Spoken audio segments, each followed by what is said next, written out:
주안의 만나 8월 13일 토요일 묵상을 함께 나누도록 하겠습니다. 오늘 말씀은 레위기 24장 1절에서 23절 말씀으로요. 얼굴의 떡과 신성 모독이라고 하는 제목으로 함께 묵상을 나누도록 하겠습니다. 먼저 이제 제가 다음 주 한 주간 휴가를 보내게 됩니다. 이제 15일부터 한 주간 휴가를 보내게 되는데요. 그래서 주안의 만나는 잠깐 쉬도록 하겠습니다. 그렇지 않아도 수련회들 때문에 중간중간에 못 나간 경우가 많았는데 그래도 하나님의 말씀을 매일매일 읽으면서 그 말씀 안에 거하는 우리 모두가 되기 원합니다. 오늘 말씀은 등잔대와 진설병의 관리에 대한 설명과 함께 하나님의 이름을 모독한 자에 대한 처벌의 문제를 또한 함께 말씀을 하고 있습니다.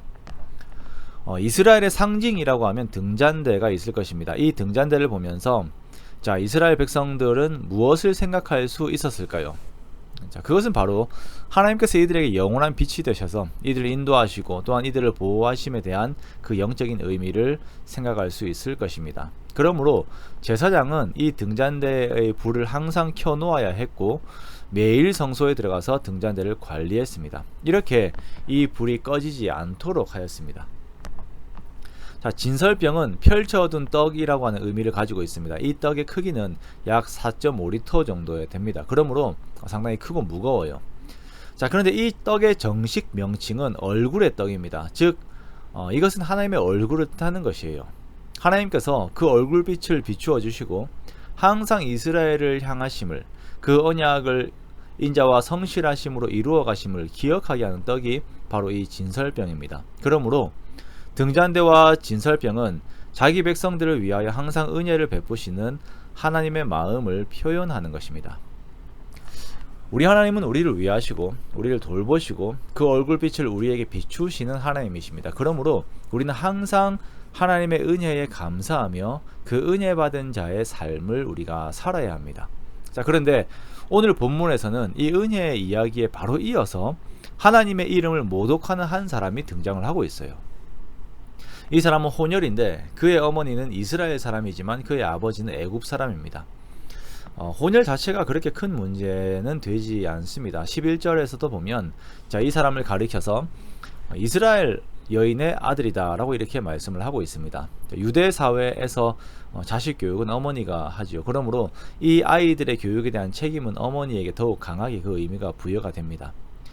자, 이 사람이 이스라엘 중 한 사람과 싸움을 하다가 너무 화가 났는지 어땠는지 그의 입에서 여호와의 이름을 모독하며 저주하는 일이 생겨나게 됩니다. 그러자 사람들이 그를 붙들고 모세 앞으로 끌고 가지요.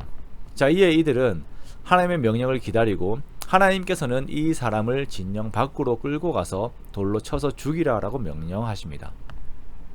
자, 돌을 던지는 사람은 이 모독하는 말을 들은 사람들이 증인으로서 또한 공동 책임자로서 사형을 집행을 해야 합니다.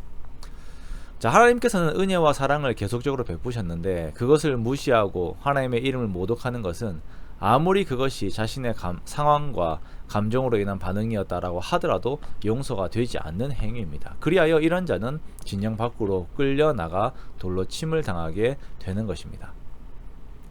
돌로 쳐서 죽인다라고 하는 것은 그 자리에 돌 무더기가 쌓이는 것, 그러한 결과를 가지고 오게 됩니다. 즉 이것은 그 사람이 범했던 죄를 기억하고 그 죄에 대한 경각심을 가지도록 하는 것입니다. 우리가 오늘날의 삶을 살면서 하나님께서 내게 주신 은혜와 사랑을 기억하지 못하고 나 중심으로만 생각하면서 불만과 불평 속에 있는 경우들이 많이 있습니다. 하나님의 이름을 직접적으로 모독하지는 않지만 그러한 생각들로 내 마음이 어지러워질 경우들이 있습니다. 그때 우리에게 그러한 어지러운 마음들이 들어올 때에 이 돌무더기의 결과를 생각하기 원합니다. 그렇게 우리가 경각심을 가지기 원해요. 그렇게 우리가 하나님 앞에서 우리들의 마음과 우리들의 생각을 시켜 나아가야 하는 것입니다. 우리는 항상 하나님과의 관계 가운데 있습니다. 여기에서 하나님을 어떻게 대할 것인가 하는 것은 우리들의 의지에 달려 있습니다. 절대 내 감정대로 행동하지 마십시오.